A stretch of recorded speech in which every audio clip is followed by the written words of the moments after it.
আজকে রাস্তায় নামার আমাদের একটাই উদ্দেশ্য, যে মূল উদ্দেশ্য হচ্ছে আমরা মুসলমান আর আমাদের ধর্মের নাম হচ্ছে ইসলাম ধর্ম। এবং আজকে এই কেন্দ্রীয় সরকার এই মসজিদ, মাদ্রাসা, খানকা, ঈদগার উপরে যে হামলা চালিয়েছে, তো এটা সংবিধান বিরোধী, অর্থাৎ সেই ইসলামের উপর আঘাত এনেছে। তো আমাদের কাছে মূল ধর্ম হলো ইসলাম ধর্ম। এই ধর্মের উপরে যখন আঘাত এনেছে, তো আমরা এর শেষ পর্যন্ত আমরা দেখে ছাড়ব। যেখানে গিয়ে শেষ সেখানেই আমরা সমাধান করব। এই আইন যতক্ষণ বাতিল না হবে, প্রত্যাহার না হবে, ততক্ষণ আমরা এই আন্দোলন চালিয়ে যাব। কিন্তু কেন্দ্র সরকার তো বলছে মুসলিমদের ভালো হবে। এই সরকার মিথ্যাবাদী সরকার, এই সরকার মিথ্যাবাদী সরকার। এই সরকার এই মিথ্যা কথা বলার জন্যে আগামী দিনে এই ভারতবর্ষের মানুষ এই সরকারকে চেয়ার থেকে নামিয়ে দেবে। এই মিথ্যাবাদী সরকারকে চেয়ারে বসানো যাবে না।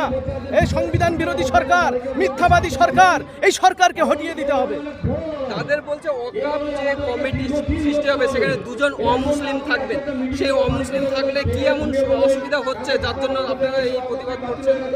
অমুসলিম এখানে থাকবার মতন কোনো পরিস্থিতি নেই। তো এই সম্পত্তি আমাদের, আমরা মুসলমান, আমাদের বাপ দাদুর সম্পত্তি। এই সম্পত্তি ওয়াকফে লিল্লাহ, আল্লাহর রাস্তায় চলে গিয়েছে।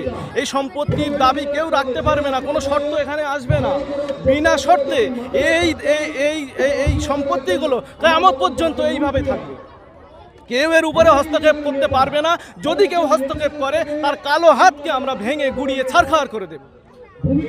কতদিন পর্যন্ত এই আন্দোলন চালাবে যদি তা কেন্দ্র সরকার না? এই আন্দোলন চলছে, এই আন্দোলন আগামী দিনে চলবে। প্রয়োজনে এই আন্দোলন যতদিন সমাধান না হবে, আমাদের দাবি যতদিন না মানা হবে, ততদিন পর্যন্ত আমরা এই আন্দোলন চালিয়ে যাব। প্রয়োজনে আমাদের গায়ের রক্তের বিনিময়ে যদি এই দেশকে আবার স্বাধীন করতে হয়, এই দাবি মানার জন্যে, দেশ আবার স্বাধীন করার জন্য আমরা প্রস্তুত। দাবি আমাদের মানতেই হবে, একটাই দাবি।